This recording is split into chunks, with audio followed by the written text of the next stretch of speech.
매일 아침을 뉴스로 깨웁니다. 신율의 출발 새아침. 한중 FTA가 발효됐습니다.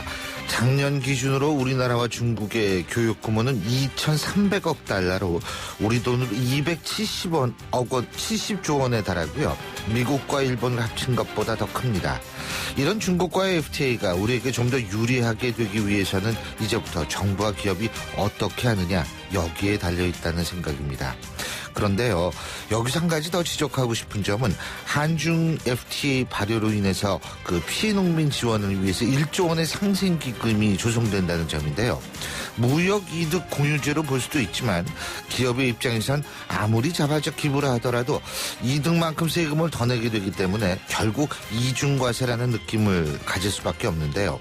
이런 부분을 감안해서라도 앞으로는 이런 기금을 좀 제도로 만드는 노력이 필요하지 않을까라는 생각이 듭니다. 그래야만 내는 사람도 또 받는 사람도 기분이 좀 상큼해지지 않을까요? 신율의 출발 새 아침, 오늘 순서 시작합니다.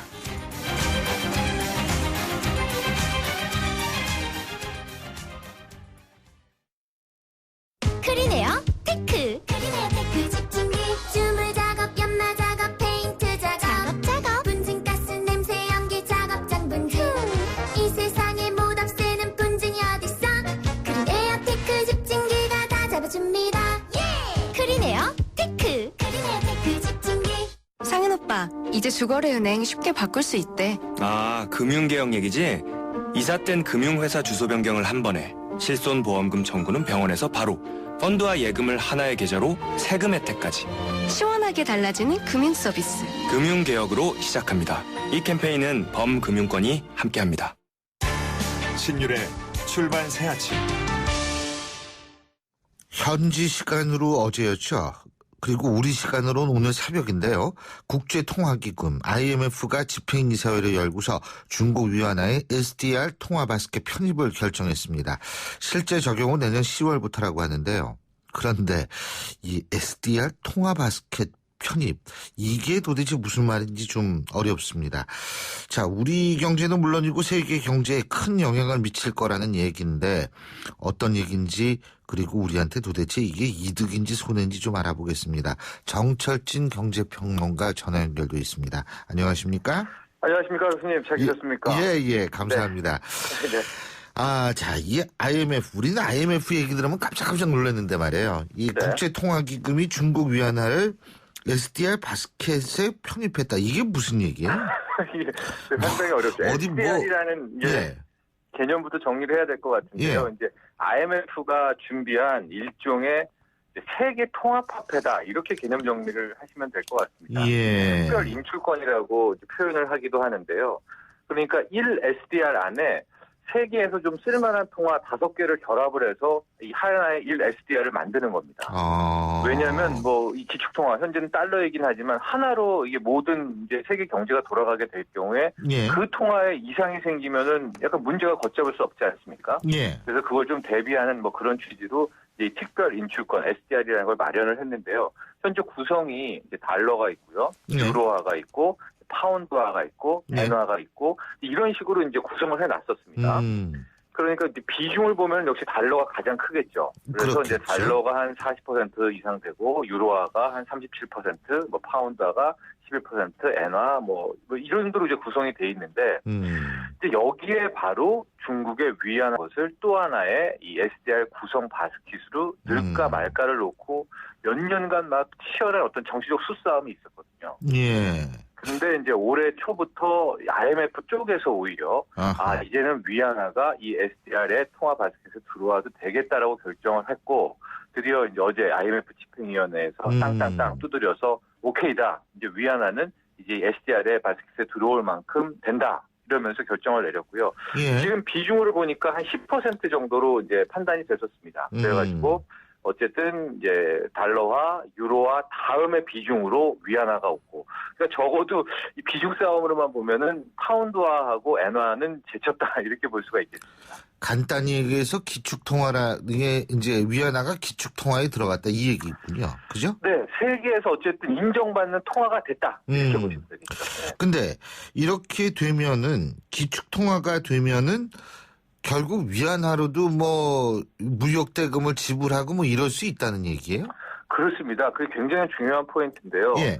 좀 안타까운 이야기지만 만에 하나 우리가 원화를 가지고요. 예. 한 뭐 수십조를 들고 뭐 중동의 만수를 찾아간다. 예. 그래서 석유를 좀 달라고 한다. 예. 안 줍니다. 예. 이게 참 안타까운 현실인데 원화의 비중이 그렇게 세계에서 인정받지 못하기 때문이거든요. 예.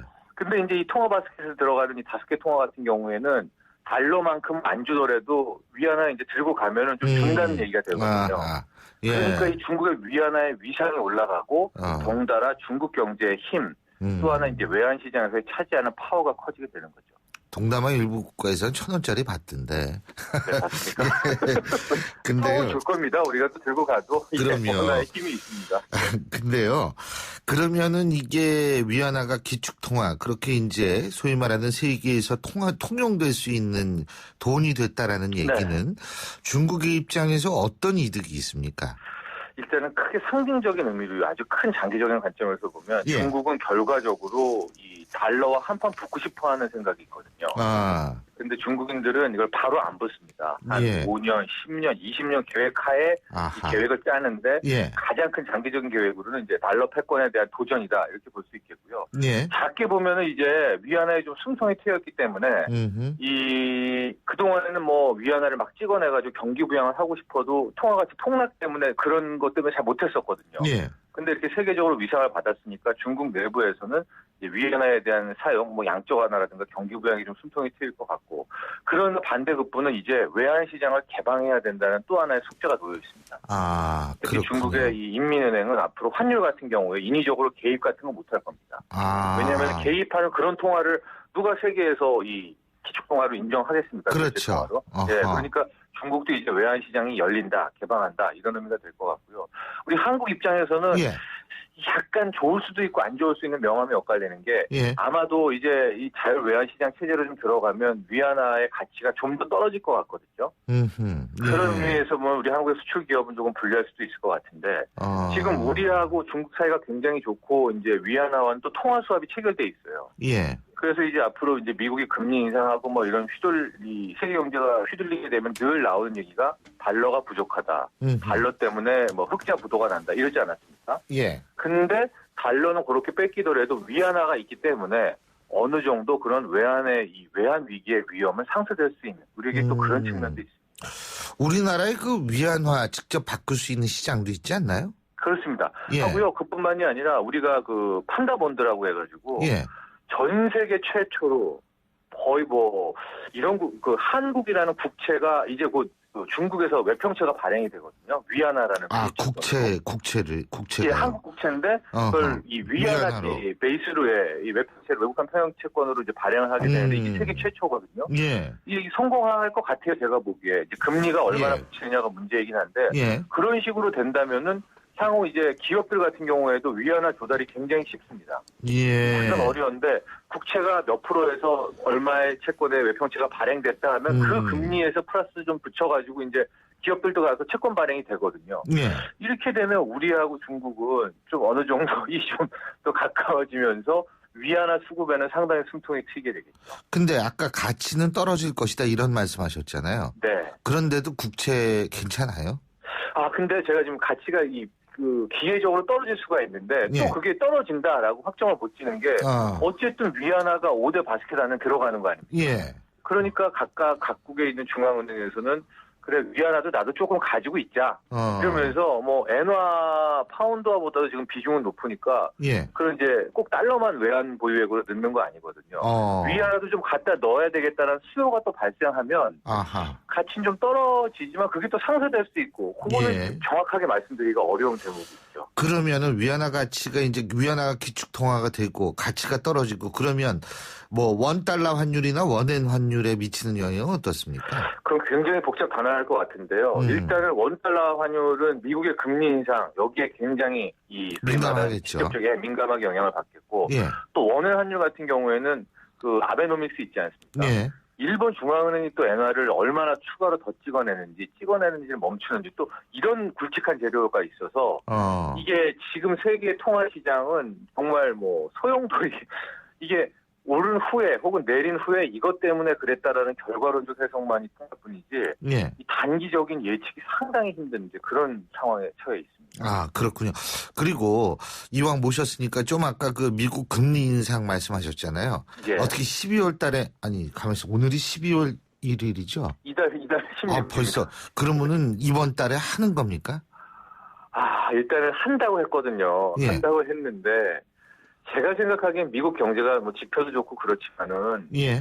그렇게 생각만큼 튼튼하지 않거든요. 그러니까 단 한 번의 금리 인상도 이게 받아들일 정도로 체력이 될까? 저는 의문이긴 한데 예. 뭐 연준에서는 계속 한다고 하고 실은 9월에 한다고 그렇게 약속을 했다가 안 하면서 진짜 뭐 1900년에 생겼으니까 100년 넘는 역사에 치명타를 입었습니다. 예. 그러니까 연준도 신뢰도 차원에서는 하긴 해야 될 것 같은데 예. 이건 제가 장담을 못 하겠어요. 그러나 베스트 시나리오가 있다면 예. 한 번은 하는 게 좋습니다. 한 번 하고 그 자넷 옐렌 연준 의장이 나와가지고 예. 이제는 2016년에는 뭐 딱 2번만 하겠다라든가 이런 확실성을 준다면 아하. 실은 그 한 번 한 거는 큰 의미 없거든요. 지금 0에서 0.25에서 한 번 해봤자 최대 연 0.5%입니다. 금리가. 예. 그러면 그건 뭐 대단한 건 아니니까 확실성을 주는 게 좋을 것 같은데 아하. 할 수 있을까요? 근데 진짜 네. 이 금리 때문에 이 굉장히 신경질을 하시는 분들 굉장히 많아요, 이게. 네. 계속 한다 그러고 안 하고 있으니까 불확실성만 높아지고, 예? 맞아요. 그런데 한 15일 밤 이제 15밤만 주무시고 나면은 확실성이 있습니다. 왜냐하면 이번에 또 못한다고 하면은요. 예. 제가 보기에 이 달러 가치가 거의 밀릴 것 같거든요. 왜냐하면 사람들이 또 못한다라고 하면 미국이 이거밖에 안 돼. 달러라는 게 이 정도밖에 안 돼라는 오히려 이 가불 관계가 확 밀릴 가능성도 있거든요. 예. 그래서 투자하실 분이나 뭐 원자재 투자, 뭐 원유나 금 투자, 뭐 지금 전체적으로 투자하시는 분들은 한 15일간 쉬시는 것도 좋습니다. 왜냐하면 뭐 달러를 역설적으로 모으고 계시는 분들도 있거든요. 예. 왜냐하면 이제 금리 인상하면 달러 가치가 올라간다고 달러를 막 모으고 계시는데 예. 그게 일단은 가장 가능성이 높긴 하다고는 하지만 또 모를 일이거든요. 예. 그래서 한 15일간은 좀 쉬시라, 건강 챙기시라 이런 점도 드리고 싶습니다. 잘 알겠습니다. 오늘 말씀 잘 들었습니다. 고맙습니다. 네, 감사합니다. 예, 지금까지 정철진 경제평론가였고요. 자, 신율의 출발 새 아침 1부 순서는 여기서 줄입니다. 잠시 뒤 2부에서 뵙죠. 한국이 낳은 세계적인 반도체 공학자 강대원, 예술의 경계를 뒤흔든 비디오 아티스트 백남준, 세계가 주목한 패션 디자이너 앙드레 김, 미래의 공학 박사, 미래의 예술가, 미래의 패션 디자이너. 아이들의 꿈이 커져갈수록 대한민국의 내일이 밝아집니다. 적성과 소질을 발견하고 다양한 활동으로 아이들의 꿈과 끼를 찾아주는 학교. 다르게 꿈꾸다. 이 캠페인은 우리 아이들의 소중한 꿈을 향해 함께 동행하는 경기도 교육청이 함께합니다. 안녕하세요. 배한소입니다. 10살 그녀에겐 작은 소망이 있다고 합니다. 3살 터울의 쌍둥이 동생들과 한바탕 신나게 뛰어 놀아보는 건데요. 근영이의 쌍둥이 동생들은 각각 복합장애와 무연골 향성증이라는 희귀병을 앓고 있기 때문입니다. 홀로 3아이를 키우고 있는 근영이 엄마는 하루 종일 아픈 아이들을 돌보느라 일을 하기가 어렵습니다. 네 식구의 보금자리, 작은 단칸방에 올 크리스마스 산타클로스의 기적이 찾아올 수 있을까요? 기아대책에서는 근영이와 같은 아이들을 도와주실 1만 명의 산타를 찾습니다. 02-544-9544, 02-544-9544번으로 전화 주시면 산타가 되어주실 수 있습니다. 여러분의 따뜻한 마음이 이 아이들을 다시 웃게 만들 수 있습니다. 소통의 아침을 여는 공정한 목소리. 신율의 출발 새 아침. 신율의 출발 새 아침 2부 순서 광고 듣고 시작합니다. 트랙스타 시작! 국민 모두 함께 하나, 둘, 셋, 넷. 21번 크게 마시고 가슴을 활짝 펴세요. 한 걸음, 두 걸음, 국민 모두 함께 걸어가요. 지금까지의 아웃도어를 넘다. 대한민국 국민이라면 스타, 트랙스타. 불에 타 허물어진 낡은 벽. 그 벽을 파고드는 찬바람에 다은이의 두 볼은 언제나 파랗게 물들어 있었습니다. 그런 다은이의 두 볼을 녹여준 건 좋은 이웃들의 따스한 손길이었죠. 당장이라도 무너질 듯 위태롭던 집이 튼튼한 새 집이 되었습니다. 다시 만난 다은이의 볼은 행복한 웃음으로 붉게 물들었네요. 우리 아이들의 행복한 변화, 누가 만들까요? 여러분이 좋은 이웃이 되어주세요. 후원문의 1599-0300 굿네이버스. 우체국 쇼핑 우편 택배 EMS까지 홈플러스 롯데 하나로 메가탑 이마트 백화점까지 카드 하나로 10% 캐시백.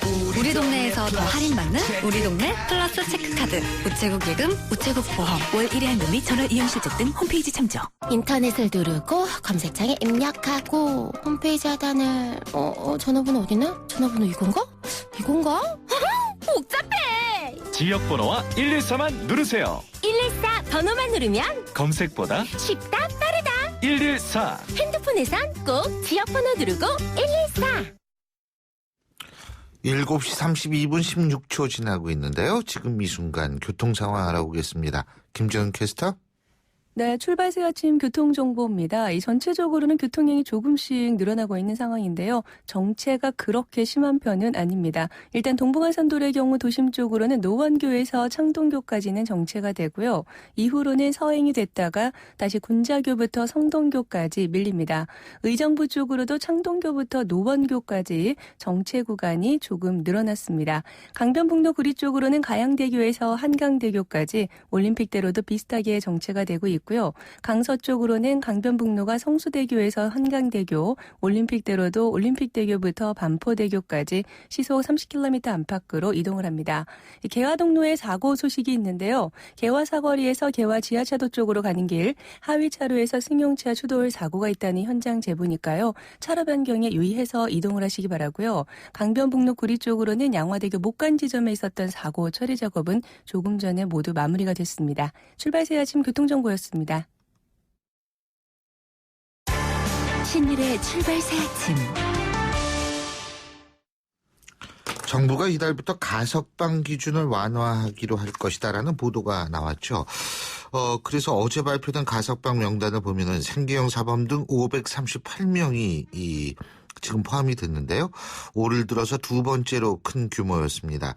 법무부는 이런 가석방 기준 완화의 이유로 수용시설 과밀화 우려 이런 것을 지금 들고 있습니다.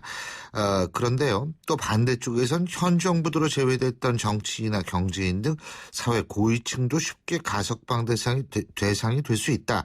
이런 우려를 가지고 있는데요. 이 문제 한번 짚어보겠습니다. 민주사회를 위한 변호사 모임의 김지미 변호사와 알아보겠는데요. 인터뷰에 앞서서 저희 제작진은 가석방 심사 기준 완화에 대해서 법무부에게도 인터뷰 요청을 했습니다. 하지만 법무부는 지금 인터뷰에 응하지 않겠다는 점을 밝혀왔음을 말씀드립니다.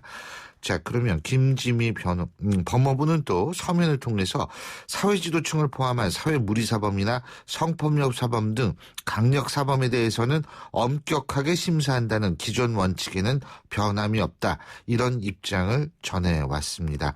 이 점 먼저 말씀을 드립니다. 자, 김지미 변호사 연결합니다. 김 변호사님. 네, 안녕하세요. 안녕하세요. 감사합니다. 가석방 심사 기준 어떻게 완화가 되는 거죠?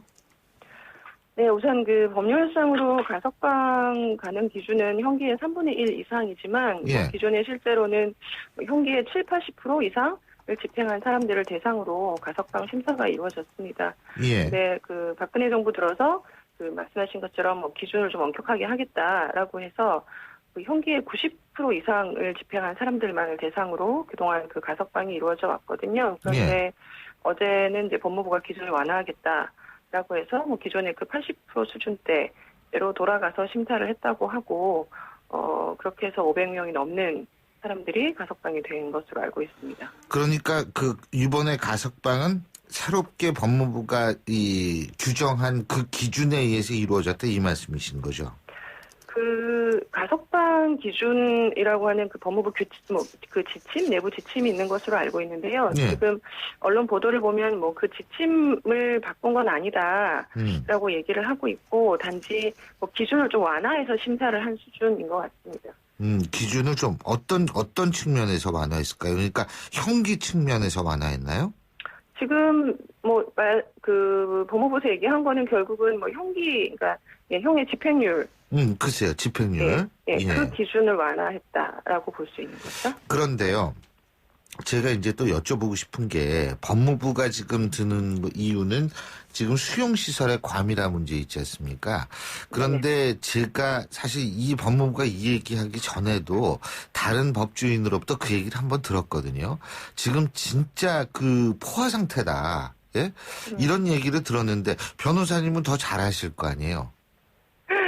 예, 뭐 제가 교정시설 관계자는 아니어서 제대로는 모르는데요. 이게 지금 다만 추측해 볼 수 있는 건 법무부가 어쨌든 이번에 완화를 하면서 수용시설 과밀화를 주된 이유로 내세웠는데 이제 저희가 알 수 있는 건 결국은 이제 통계밖에 없는 것 같거든요. 얼마 전에 그 사법연감, 2015년 사법연감이 나와서 제가 안 그래도 좀 들여다봤는데요. 이게 2009년 이후에 이 형사 기소된 사건, 저희가 908이라고 얘기를 하는데요. 908 사건의 추이는 사실 큰 변동이 없고, 그리고 오히려 1심, 이게 지금 이제 수용자 얘기니까요. 1심의 구속 인원수를 보면 2005년도에는 이게 5만 6천여 명 수준이었거든요. 그런데 이게 꾸준히 감소해서 작년 2014년에는 2만 8천 명, 2005년에 비해서 절반가량이 딱 감소를 했습니다. 구속된 사람의 숫자만 놓고 보면. 근데 누적이라는 게 있잖아요. 누적 인원. 그죠? 그렇죠. 그러니까 근데 이제 제가 말씀드리고 싶은 건 수용시설의 과밀화라는 게 어제 오늘 갑자기 일어난 일은 아니라는 거죠. 그런데도 불구하고 그동안 박근혜 정부 들어서는 2년 반, 3년 가까이 동안 법치 바로 세우기를 하겠다라고 해서 가석방 기준을 엄격하게 적용을 하고 있었는데 그때도 이미 수용시설의 과밀화 문제는 있었을 거라는 얘기죠. 이제 와서 그거를 이유로 완화를 하겠다라고 하기에는 이제 뭔가 석연타는 점이 있다라는 것이 제 생각입니다. 하지만은 이 법무부는 사회 지도층을 포함한 사회무리 사범이나 성폭력 사범 등 강력 사범에 대해선 엄격하게 심사한다는 기존 원칙에는 변함이 없다. 이렇게 얘기를 하고 있으니까 실제로 만일 이런 사람들이 포함이 되면 또 말 들을까봐 포함 안 시킬 수 있는 거 아니에요? 사실 지난 특사 때도 그 정치인들 경제 재벌 총수들 사면해야 된다는 얘기가 사실은 정권에서도 있었고 재계에서도 있었고 계속 압박을 하고 있었거든요. 그리고 실제로 최태원 회장 등은 사면이 됐었고요. 그리고 이제 사면이 된 이후에 그러면 사면에 포함 안 된 사람들을 가석방 대상에 포함시키려고 한다라는 얘기가 사실은 조금씩 나오고 있었습니다. 그래서 말씀하신 것처럼 법무부가 사회 지도층에 대해서는 엄격하게 하겠다, 그런 태도를 유지하겠다라고 하고 있지만 사실 재계 쪽에서는 성탄절 가석방 얘기가 벌써부터 나오고 있고 그렇기 때문에 그런 추측이 얼마든지 가능한 상황인 것 같고요. 실제로 가석방이 되는지를 봐야겠지만 가석방 대상자에 포함시켜서 가석방을 해놓고 지금 이제 좀 나오고 있는 얘기처럼 경제인들이나 정치인들에 대한 오히려 역차별은 안 된다 이런 얘기를 또 할 수도 있는 거니까요. 그건 좀 두고 봐야 알 것 같은데요. 그리고요. 제가 참 여쭤볼 게 또 하나 있는데 지난번에 왜 특사 있었잖아요. 그죠? 네네. 특사 때 예를 들면 최태원 회장 같은 경우에는 잘 알려진 인물이라서 그런데 나머지는 누가 특사를 받았는지 많이 공개가 됐었나요 그때? 제 기억에는 몇 명 있었던 것 같은데요. 몇 명 있었는데 그때 제가 알기로는 명단 공개가 안 됐었던 걸로 알고 있거든요. 그런데 그런가요? 중요한 점이라는 것은 제가 여쭤보고 싶은 것은 물론 그게 이 법적으로 위법한 행위라든지 이런 거는 아닌데 가석방이나 특사하면은 누가 됐는지 좀 국민이 알면 안 되나요? 그래서 명단 공개를 비롯해서 사실 지금 사면권 행사는 사면의 심사 과정이라든지 이런 것들이 전혀 공개가 안 되고 있거든요, 사실. 그래서 이제 그 지난번 특사 때도 그렇고 대통령이 사면권을 행사할 때마다 사실은 그 국민이 공감할 수 있는 그런 사면 기준이 있어야 된다라는 목소리가 계속 나오고 있고 실제로 그 박근혜 대통령도 이 뭐 공정하고 투명한 그 사면권 행사를 뭐 보장할 수 있는 개선 방안을 마련하라 이렇게 지시했다는 언론 보도가 있었어요. 근데 사실 그 이후에 어떤 개선 방안이 나왔다라는 소식이 들려온 적은 없고요.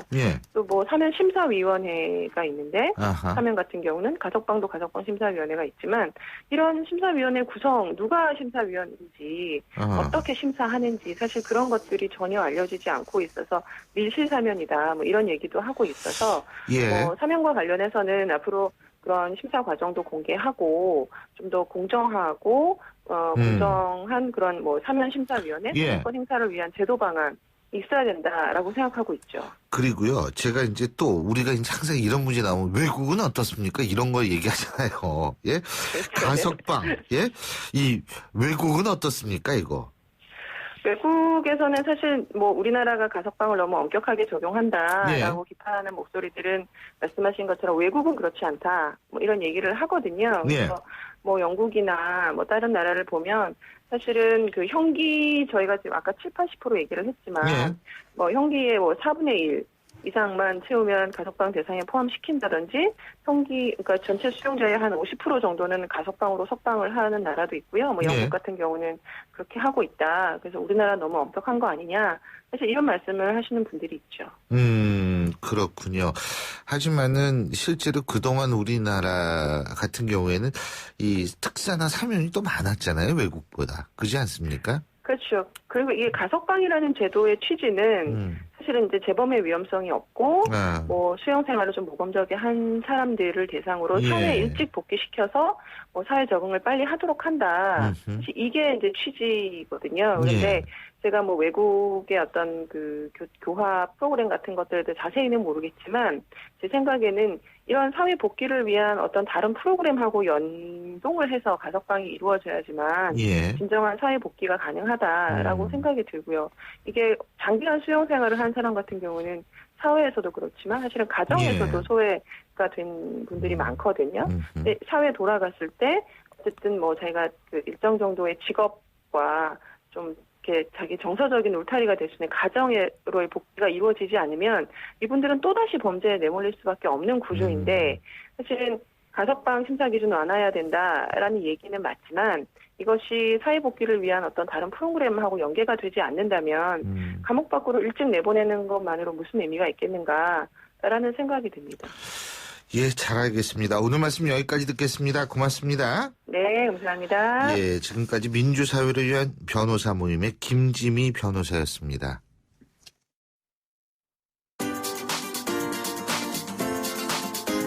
YTN 뉴스 FM 신율의 출발 새아침 댓글로 보는 뉴스. 댓글로 보는 뉴스 순서인데요. YTN 플러스 최영아 기자 함께하겠습니다. 어서 오십시오. 안녕하십니까. 예, 자 먼저 오늘 제일 관심 많은 가는 뉴스가 어떤 거예요? 네, 경찰이 앞으로 대규모 집회에서 과격 행위를 하는 시위대는 유색 물감을 뿌린 뒤 현장에서 검거하겠다 이런 방침을 내놨습니다. 특히 복면을 착용한 상태에서 폭력을 행사하는 사람들을 우선 검거하겠다고 덧붙였는데요. 경찰은 이번 주말 서울광장에서 1만 명이 참가하는 2차 민중 총걸기 대규모 집회도 불법 가능성이 있다며 허가하지 않았죠. 이에 대해서 집회 주최 측은요. 평화 시위 방침을 거듭 밝혔는데도 경찰이 긴장과 갈등을 부추기고 있다며 복면 착용을 이유로 특정 참가자를 색출하겠다는 것은 심각한 정치 탄압이다 이렇게 반발하고 있습니다. 누리꾼들은요. 무법의 남봉꾼들은 사회에 남동꾼들은 사회 혼란을 막기 위해 처벌하는 게 맞다고 본다. 또 어떤 이유에서도 폭력 시위는 정당화될 수 없다. 몇 년째 반복되는 건가요? 합법 시위까지 과잉 진압하는 건 민주주의의 퇴행이죠. 또 일부 폭력 시위대 때문에 시위의 의미가 변질되지 않길 바랍니다. 이런 반응입니다. 예, 이 집회 및 시위의 자유도 물론 보장이 돼야 되겠지만 하지만 실제로 이 폴리스 라인이라든지 정부의 그러니까 이 국가에 있어서의 어떤 그 공권력에 정당한 행사라는 것도 인정하는 자세가 좀 필요한 것 같아요. 이거 인정을 안 하니까 네. 문제가 더 커지는 거죠. 자, 다음 뉴스 어떤 겁니까? 네, 빈병 보증금 인상안이 정책 시행을 코앞에 두고 갑자기 제동이 걸렸다는 그때 오른다 기사인데요. 그랬죠. 네, 네. 대통령 직속 규제개혁위원회가 이달 27일 환경부가 추진하는 빈병 보증금과 취급 수수료 인상안에 대한 심사를 벌였는데 보증금 인상안은 철회하고 취급 수수료도 업계에서 자율 결정하도록 의결한 것으로 확인이 됐습니다. 예. 환경부 관계자는요. 빈병 보증금 인상안이 완전히 무산됐다고 보지는 않는다. 재심 요청을 하고 보증금 인상의 필요성과 시행 이후의 예상 효과 등에 대해서는 예. 다시 설명할 방침이다. 이렇게 밝혔는데요. 누리꾼들 반응이 보니까요. 탁상 공론 정책의 최후다. 뭐든지 머리에선 다 될 것처럼 보이죠. 이 사재기의 술값 인상 부작용이 보이더라고요. 예. 또 주류 업계는 소주값만 올려 이득 챙기는 거 아닙니까? 이런 반응이네요. 그렇군요. 자, 다음 뉴스는 어떤 겁니까? 네, 서울 지하철 1호선에서 4호선 역사 내 떡볶이 점포가 앞으로 점차 사라질지도 모르겠다 이런 기사입니다. 서울 메트로가요. 최근 상가 관리 규정을 개정해서 역사 내 금지 업종에 어묵, 떡볶이 등 역사 환기 곤란 및 승객 불편을 야기할 수 있는 식품 조항을 추가했다고 밝혔는데요. 이 관할구청에 제대로 영업 신고를 하지 않아 위생 점검 대상에서 누락되는 경우도 있고 조리 시에 수증기와 연기가 발생해서 화재 경보기가 오작동하는 화재 위험도 증가했다. 이런 메트로의 설명입니다.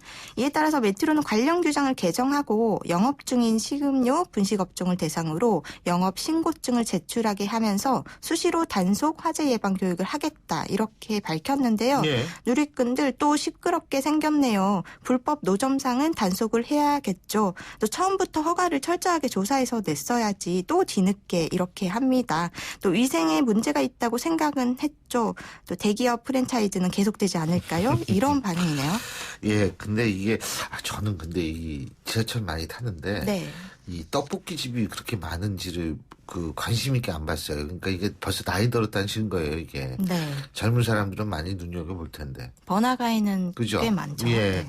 자, 다음 뉴스 어떤 거예요? 네, 매일 16시간씩 일하는 한 중국인 여성의 사연이 해외 언론을 통해 전해졌는데요. 예. 누리꾼들 응원이 이어지고 있습니다. 사연의 주인공은 중국 안후이성에 사는 환경미화원 팡 웨닝 씨인데 10여 년 전에 사고로 왼손을 잃었는데 20살, 21살인 두 딸을 가르치기 위해 밤낮 없이 일하고 있다. 이런 사연이었습니다. 예. 팡 웨닝 씨는 인터뷰에서 힘들지 않냐 이런 질문에 딸을 위해서 일합니다. 두 딸이 제대로 된 교육을 받아 자기 꿈을 펼치면 좋겠습니다. 이런 말을 했습니다. 이런 힘겨운 생활을 이어가면서도 웃음을 잃지 않는 팡 웨닝 씨에게 누리꾼들의 격려가 쏟아졌는데요. 엄마는 강하다는 것이 무엇인지 보여주십니다. 또 두 딸에게 최고의 롤모델은 엄마가 아닐까요? 예. 하루 16시간을 일한다는 것 자체가 힘들 텐데 딸을 위해서라는 말에 숙연해집니다. 세상 모든 부모님들 응원합니다. 이런 반응이네요. 예. 보니까 우리나라 어머님들만 강한 게 아니에요. 전 세계 어머니들이 강한데 이런 얘기 할 때마다 이런 생각이 듭니다. 요새 아버지들도 참 훌륭한 아버지들이 많거든요. 네. 근데 아버지 얘기는 그렇게 많이 안 나와요. 어떻게 보면. 아버지 어머니 모두 훌륭하시죠. 고맙습니다. 오늘 말씀 여기까지 듣죠. 감사합니다. 고맙습니다. 예, 지금까지 YTN 플러스의 최영아 기자였고요. 신율의 출발새 아침 2부 순서는 여기서 줄입니다. 전 잠시 뒤 8시 10분 3부에서 뵙겠습니다.